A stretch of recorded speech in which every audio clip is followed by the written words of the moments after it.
Shalom saudara yang dikasihi Tuhan Yesus Kristus. Selamat pagi, salam sejahtera untuk kita semuanya. Selamat datang kembali di Renungan Rohani pagi hari ini. Semoga saudara yang terkasih dalam keadaan sehat selalu, kiranya damai dan sukacita Roh Kudus melimpah di dalam hati dan pikiran saudara saat ini. Sebelum kita mulai renungan pagi ini, marilah kita bersama-sama berdoa. Tuhan Yesus, terima kasih sudah membangunkanku pagi hari ini. Terima kasih atas penyertaan dan perlindungan Tuhan. Semua karena karunia Tuhan aku dapat bangun dengan pagi hari ini. Aku menyerahkan seluruh aktivitasku hari ini ke dalam kuasa tangan Tuhan. Jauhkanku dari yang jahat, ya Tuhan. Tuhan Yesus, tolong lindungi dan berkati aktivitasku hari ini. Tolong berkati juga keluarga dan teman-temanku, Bapa Surgawi, oleh karya Roh Kudus. Tolonglah aku untuk menjauhi segala sesuatu yang melukai hati-Mu. Ampunilah segala dosa kami, ya Tuhan. Dalam nama Tuhan Yesus, aku sudah berdoa. Amin.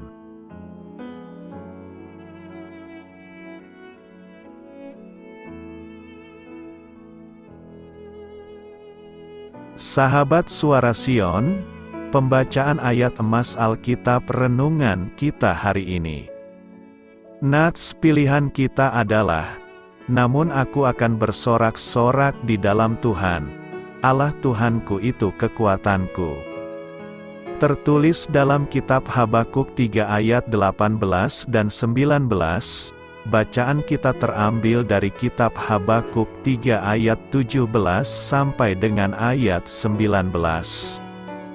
Sekalipun pohon ara tidak berbunga, pohon anggur tidak berbuah, hasil pohon zaitun mengecewakan. Sekalipun ladang-ladang tidak menghasilkan bahan makanan, kambing domba terhalau dari kurungan, dan tidak ada lembu sapi dalam kandang, namun aku akan bersorak-sorak di dalam Tuhan, beria-ria di dalam Allah yang menyelamatkan aku. Allah Tuhanku itu kekuatanku. Ia membuat kakiku seperti kaki rusa. Ia membiarkan aku berjejak di bukit-bukitku untuk pemimpin biduan, dengan permainan kecapi. Terambil dari kitab Habakuk 3 ayat 17 sampai dengan ayat 19. Inti dari ayat emas renungan kita adalah, setiap orang harus memilih, Kristus atau hukuman. Mari kita mulai renungan kita. Judul renungan kita hari ini adalah, dapatkah kita bersuka cita? Mari kita mulai kisah inspiratif.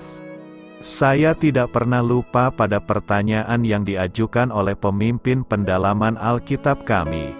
Apa yang paling kau takutkan akan menjadi ujian terberat bagi imanmu kepada Tuhan? Saat itu kami sedang mempelajari Habakuk 3 ayat 17 dan 18. Yang menceritakan bagaimana nabi itu berkata bahwa meskipun Allah mengizinkan penderitaan atau kehilangan terjadi, ia tetap akan bersukacita. Sebagai seorang wanita lajang usia 20-an, saya menjawab, saya tidak tahu apakah saya dapat menahan kepedihan kalau kehilangan orang tua. Namun, hari itu saya berkata kepada Allah bahwa meskipun mereka meninggal, saya akan bersuka cita di dalam Dia. Dan saya segera menyadari bahwa lebih mudah mengatakan kalimat itu daripada melakukannya. Sebulan kemudian, ayah didiagnosa menderita sakit jantung dan takkan hidup lama.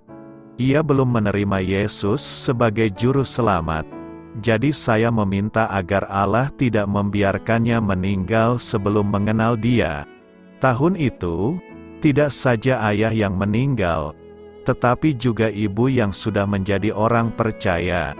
Saya tidak tahu apakah doa saya untuk ayah dikabulkan. Saya tak dapat bersuka cita, dan bertanya-tanya apakah Allah mendengar doa saya. Pada saat saya menggumulkan keraguan ini dengannya, saya mengalami bagaimana Tuhan menjadi tempat perlindungan dan kekuatan, sebagai penolong dalam kesesakan. Mazmur 46 ayat 2. Saya pun menemukan harapan bahwa Allah, Hakim segenap bumi, akan melakukan hal yang tepat untuk setiap orang. Kejadian 18 ayat 25.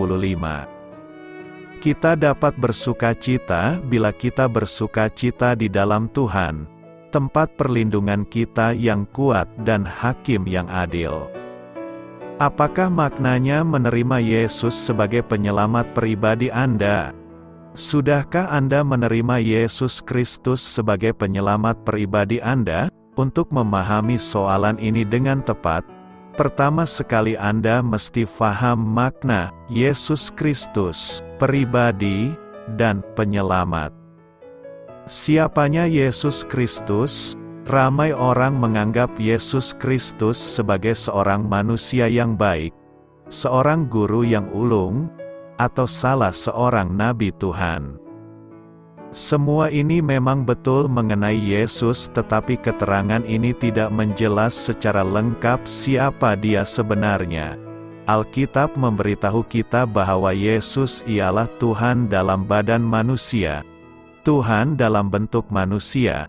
Tuhan datang ke dunia untuk mengajar kita, mengubati kita, memperbetulkan kita, mengampuni kita dan mati untuk kita. Yesus Kristus ialah Tuhan, Pencipta, Tuhan yang berdaulat. Sudahkah Anda menerima Yesus ini? Apakah itu penyelamat dan mengapakah kita perlukan penyelamat? Alkitab memberitahu kita bahwa kita semua telah berdosa, kita semua melakukan kejahatan. Akibat daripada dosa-dosa kita, kita patut menerima kemurkaan dan pengadilan Tuhan. Pengadilan yang sepadan dengan dosa yang dilakukan terhadap Tuhan yang tak terbatas dan abadi adalah hukuman yang tiada penghabisan. Inilah sebabnya kita memerlukan penyelamat. Yesus Kristus datang ke dunia dan mati untuk kita. Kematian Yesus adalah tebusan tidak terhingga bagi dosa kita. Yesus mati untuk menanggung dosa kita. Yesus membayar harga itu supaya kita tidak perlu membayar lagi. Kebangkitan Yesus daripada kematian membuktikan kematiannya cukup untuk membayar denda dosa kita. Oleh itu, Yesus ialah satu-satunya penyelamat yang tunggal. Adakah Anda yakin terhadap Yesus sebagai penyelamat Anda? Adakah Yesus penyelamat pribadi Anda?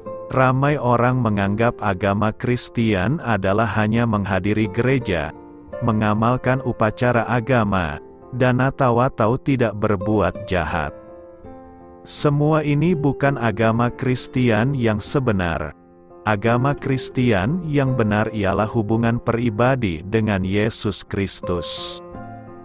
Menerima Yesus sebagai penyelamat Anda bermakna meletakkan kepercayaan dan keyakinan Anda pada Yesus. Tiada sesiapa yang boleh diselamatkan melalui kepercayaan seseorang. Tiada sesiapa boleh diampuni dengan melakukan sesuatu.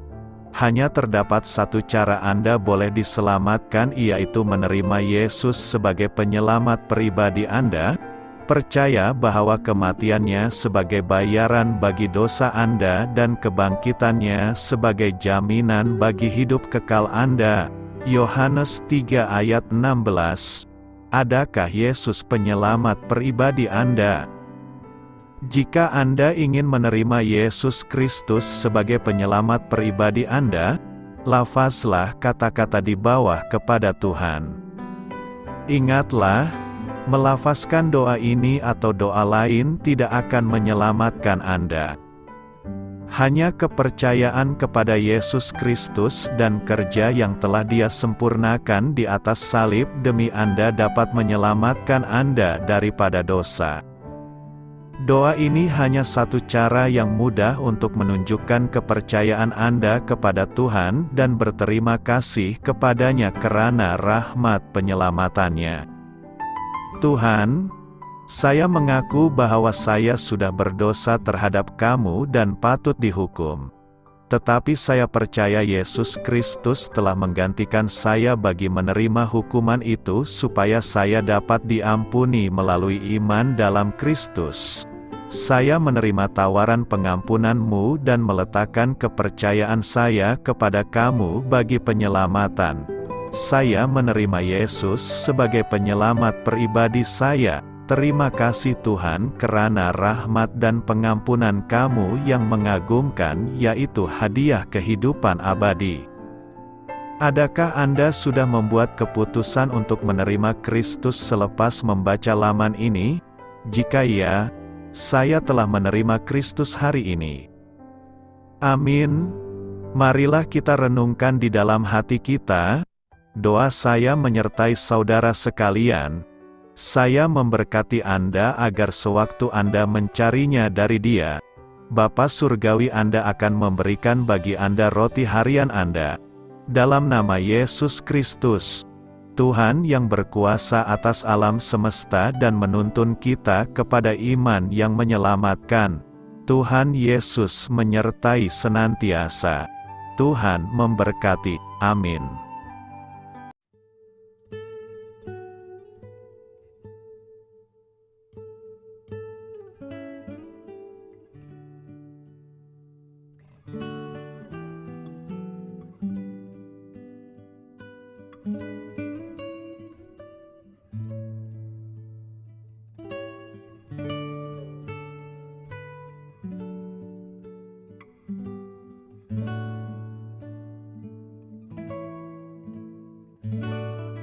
Marilah kita renungkan, sahabat pendengar, demikianlah renungan firman Tuhan di pagi hari ini. Semoga menjadi berkat di dalam hidup kita, dan sebelum kita memulai segala aktivitas kita pagi hari ini, marilah kita berdoa. Selamat pagi Bapa, malam hari telah berganti pagi, kehidupan baru telah Engkau berikan kembali bagi kami. Bapa Surgawi, tolonglah aku menyadari kebutuhan orang lain, supaya aku dapat membagikan apa yang telah Engkau berikan kepadaku. Pada saat aku membutuhkan, berilah aku keyakinan bahwa Engkau akan mencukupkanku, melalui orang-orang yang mengasihi-Mu. Bukan karena kami pantas atau layak, namun karena kasih karunia-Mu, kami boleh ada, sebagaimana kami ada di pagi hari ini. Terima kasih Tuhan, atas kesempatan baru yang telah Tuhan berikan kepada kami, untuk bisa memperbaiki diri agar kami bisa lebih layak di hadapan-Mu. Hari ini kami serahkan semua perkara dan kesulitan yang akan kami lalui ke dalam tangan-Mu. Biarkanlah kami bisa memuliakan-Mu dalam segala aktivitas yang akan kami lakukan. Amin. Biarlah firman Tuhan menjadi pengingat untuk kita semua, bahwa tuntunan dari Roh Kudus akan selalu memberi jalan keluar bagi setiap permasalahan hidup kita, dan memberi kedamaian di hati kita. Sampai jumpa di renungan pagi rohani Suara Sion berikutnya. Kiranya Tuhan selalu memberkati saudara semua hari ini. Amin. Shalom.